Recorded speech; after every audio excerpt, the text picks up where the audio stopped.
Hi everyone. It has been a day of go, go, go. And now we're going to catch our breath a minute and read the word. It's going to be good. We are reading from the Common English Bible. And we are reading in Genesis.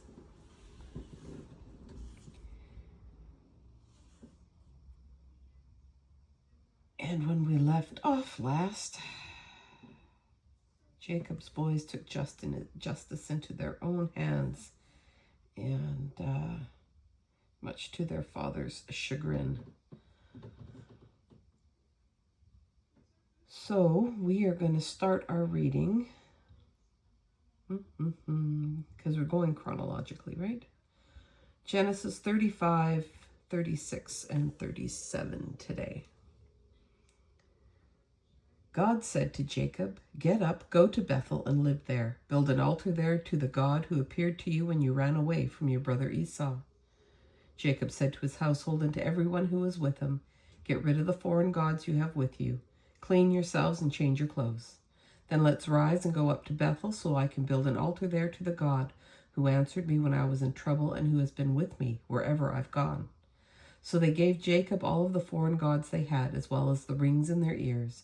And Jacob buried them under the terebinth at Shechem. When they set out, God made all of the surrounding cities fearful so that they didn't pursue Jacob's sons.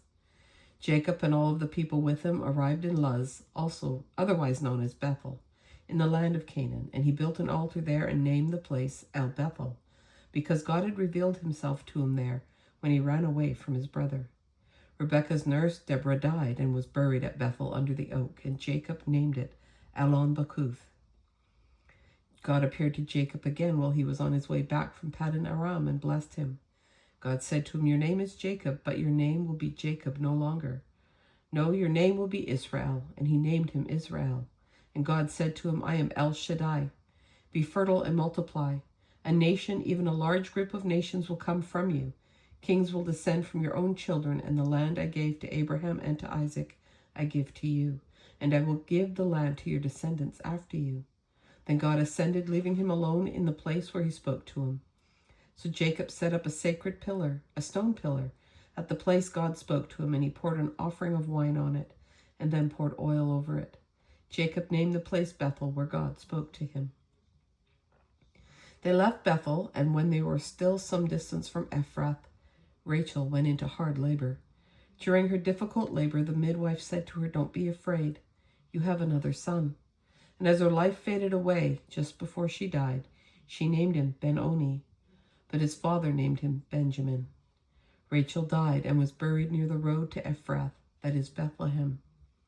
Jacob set up a pillar on her grave. It's the pillar on Rachel's tomb that's still there today.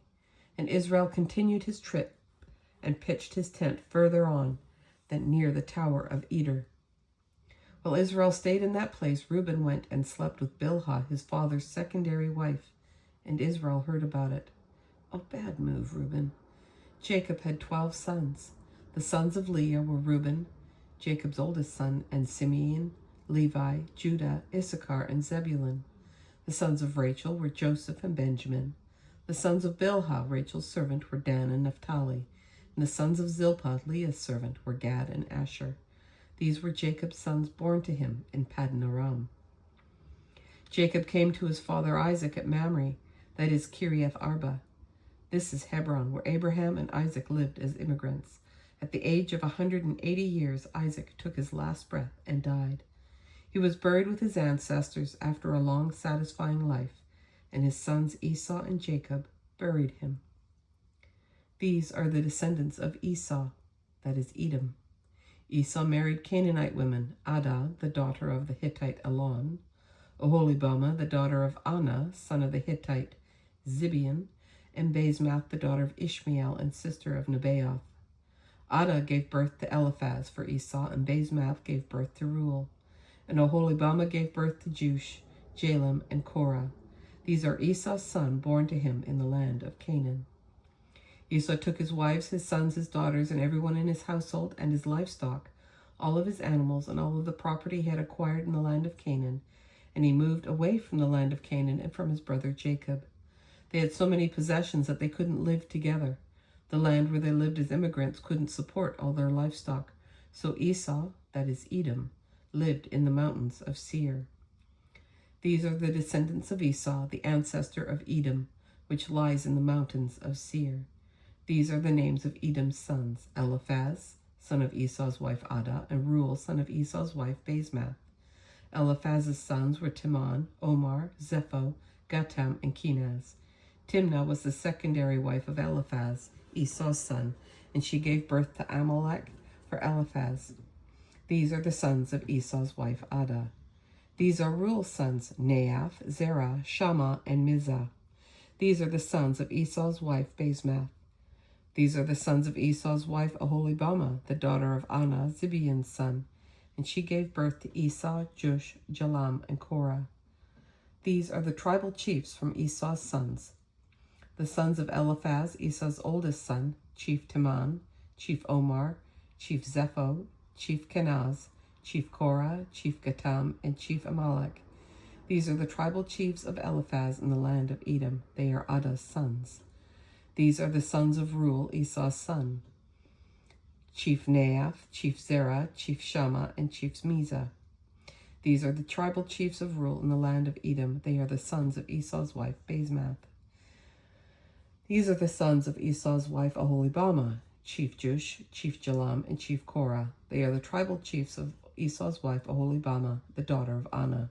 These are the sons of Esau, who is Edom, and these are their tribal chiefs. These are the sons of Seir the Horite, who live in the land: Lotan, Shobal, Zibeon, Anah, Dishon, Ezer, and Dishan. These are the Horite tribal chiefs, Seir's sons in the land of Edom.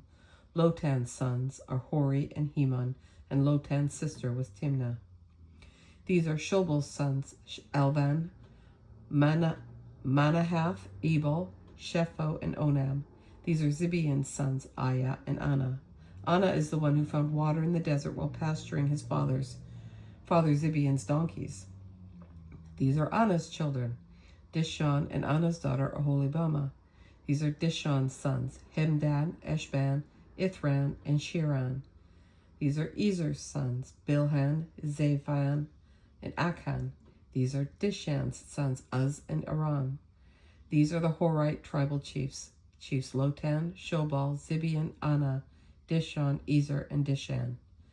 These are the Horite tribal chiefs listed according to their chiefs in the land of Seir. These are the kings who ruled in the land of Edom before a king ruled over the Israelites. Bela, Beor's son, ruled in Edom. His city's name was Dinhabah. After Bela died, Jobab, son of Zerah from Bozrah, became king. After Jobab died, Husham from the tribe of the Temanites became king. And after Husham died, Hadad, Bedad's son, who defeated Midian in the countryside of Moab, became king, and his city's name was Avith. After Hadad died, Samlah from Masrekah became king, and after Samlah died, Shaul from Rehoboth on the river became king. After Shaul died, Baal-Hanan, Akbor's son, became king, and after Baal-Hanan, Akbor's son, died, Hadar became king. His city's name was Pau, and his wife's name was Mehetabel, the daughter of Matred and granddaughter of Mezahab.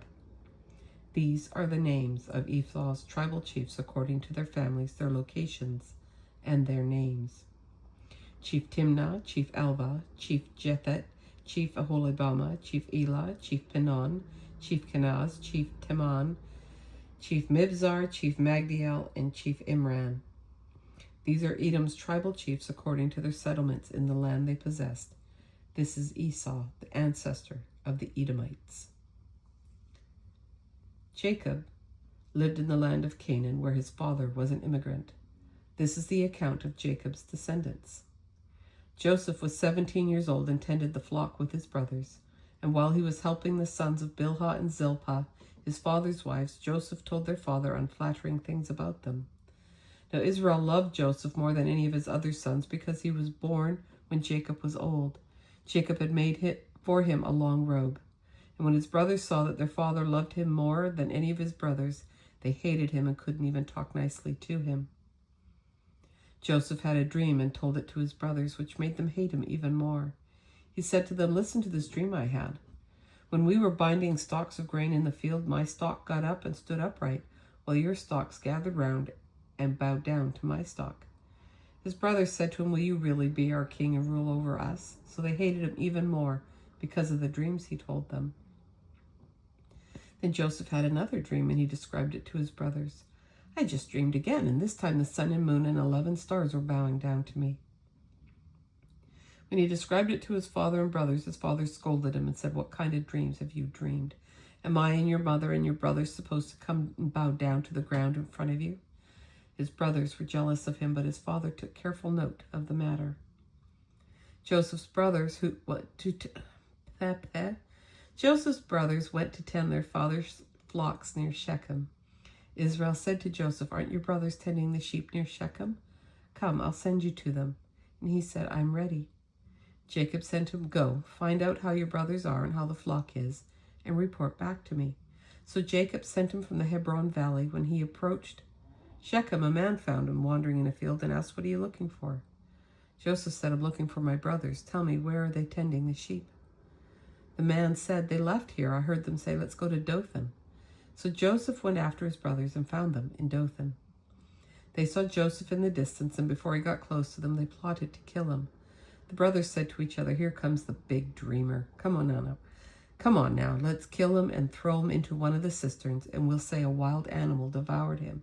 Then we'll see what becomes of his dreams." When Reuben heard what they said, he saved him from them, saying, "Let's not take his life." Reuben said to them, "Don't spill his blood. Throw him into this desert cistern, but don't lay a hand on him." He intended to save Joseph from them and take him back to their father. And when Joseph reached his brothers, they stripped off Joseph's long robe, took him and threw him into the cistern, an empty cistern with no water in it. When they sat down to eat, they looked up and saw a caravan of Ishmaelites coming from Gilead, with camels carrying sweet resin, medical resin, and fragrant resin on their way down to Egypt. Judah said to his brothers, "What do we gain if we kill our brother and hide his blood? Come on, let's sell him to the Ishmaelites. Let's not harm him because he's our brother, he's family." And his brothers agreed. When some Midianite traders passed by, they pulled Joseph up out of the cistern, and they sold him to the Ishmaelites for 20 pieces of silver, and they brought Joseph to Egypt. When Reuben returned to the cistern and found that Joseph wasn't in it, he tore his clothes. And then he returned to his brothers and said, "The boy is gone. And I, where can I go now?" And his brothers took Joseph's robe, slaughtered a male goat, and dipped the robe in the blood. And they took the long robe, brought it to their father, and said, "We found this. See if it's your son's robe or not." He recognized it and said, "It is my son's robe. A wild animal has devoured him. Joseph must have been torn to pieces." Then Jacob tore his clothes, put a simple mourning cloth around his waist, and mourned for his son many days. All of his sons and daughters got up to comfort him, but he refused to be comforted, telling them, "I'll go to my grave mourning for my son." And Joseph's father wept for him. Meanwhile, the Midianites had sold Joseph to the Egyptians, to Potiphar, Pharaoh's chief officer, commander of the Holy Guard. Commander of the Royal Guard. My bad. And that, my friends, is our reading for today, January 24th.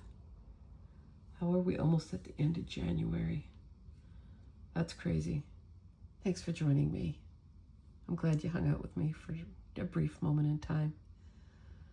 And I hope to see you again tomorrow. Take care, and bye for now.